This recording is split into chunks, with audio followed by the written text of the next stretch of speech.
Welcome to another episode of Diary of a Wannabe Comedian with me, Belle, a wannabe comedian. Now, you've probably guessed by the title of this podcast that I have been to see Ricky Gervais again.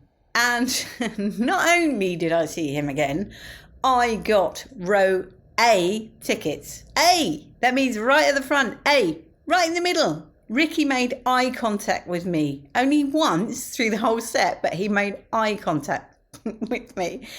And I'm embarrassed to say it's because I was laughing at a very, very naughty joke he told. Very naughty indeed.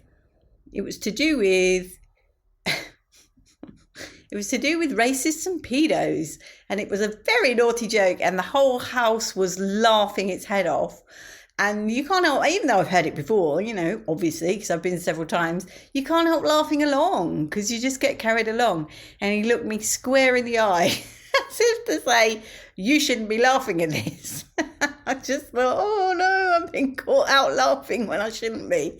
But there you go. That's how he makes you feel. His sidekicks, his supporting acts were Matt Bragg and Sean McLaughlin, and both were excellent.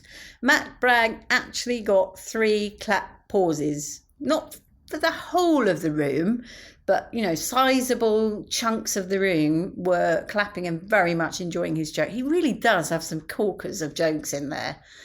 And Sean was just very full of energy and just carried it along with that. I still don't personally get his comedy, but that's probably because I'm a bit thick and he's just too clever for me. I don't know, but I still appreciated the experience. It was still very good, and you still got a lot of energy, particularly being row A. Did I tell you I was in row A? Particularly being row A, I got a lot of energy from him. That was good. Ricky was just superb as always. Apart from making me feel guilty, what he did do though was had a go at the couple sitting next to us. He said they opened a bag and he said, don't even think about eating those crisps. And they held them up and it was just a bag of Maltesers that they actually sell at the venue. So that's a little harsh. Fair, to be honest. It was very loud rustling. But I do remember actually, it brought back memories that when I've seen him before, we were banned from having ice in our drinks. So I'm guessing that's pretty much for the same reason. They don't seem to ban you anymore. So that's obviously changed. And something I forgot to tell you, the last time I saw Ricky, he took on a proper heckler. I say heckler. They were positive, you know what I mean? They were trying to join in and go, yeah, you're right. But they were so drunk. They couldn't actually string a sentence together. And they were right at the back. And Ricky just said, what? What? Because it just stopped the whole thing. What? And they just couldn't get the words out. And yeah, the way he handled it, only he could do it and get away with it. But it was very funny.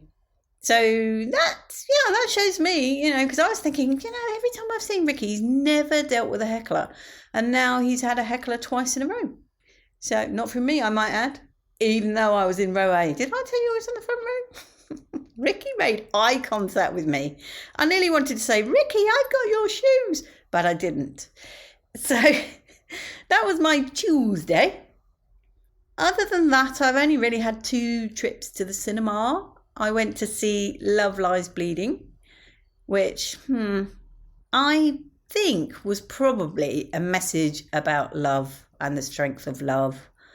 But honestly, if it hadn't have been written and directed by a woman, I would have said it was some man's fantasy. But, that's just me. I kind of enjoyed it. I mean, it was interesting seeing, I think his name's Ed Harris. He was in The Abyss. That's where I know him from. And he played a really nasty piece of work. And that was good seeing such a fine actor doing something very different. But all in all, yeah, a lot of gratuitous sex. You know my thoughts on this. It doesn't need to be. We don't need it. Just get on with the storyline. But there you are. And there were some really weird bits where I didn't really get it. They were sort of, well, like I say, I was just thinking the whole thing was a metaphor for love. But anyway, or showing how strong the bonds of love are, something like that. The other movie I went to see was The Fall Guy. Now, I would give that probably 2 out of 10 for storyline, but 10 out of 10 for action. It was really good fun. Really good fun. I mean, it's fabulous being able to drool over Ryan Gosling anyway, but, that's probably just me. But But they also get 10 out of 10 for excellent use of canine actors. There was this dog and he was brilliant. Loved it. Loved it. Especially when he's sitting at a bar drinking a drink. But, again, just me. The film also had 2 references to Tom Cruise.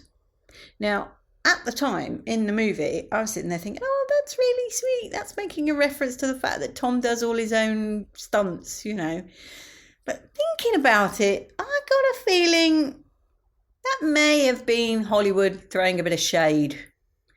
Perhaps alluding to Tom not really doing his own stunts, because obviously we all know he does. And he broke his ankle, for goodness sake. So pretty sure he does do his own stunts. But yeah, I don't know. I felt that was potentially that. Anyway, watch it. Make your own mind up. Let me know. Let me know in the comments. There are no comments, but you know what I mean. That was... Oh, and also there was a really good montage at the end with the real stuntmen. Because obviously the film was about... Well, I say obviously, you might not know. The protagonist of the film was a stuntman. And of course, to do the film, he will have had stuntmen doing his stunts. And they were showing all that. And I thought that was really good. Really nice. Nice touch. Other than that, I produced a piece of art. I'm saying it's art, therefore it's art. Much love and gratitude.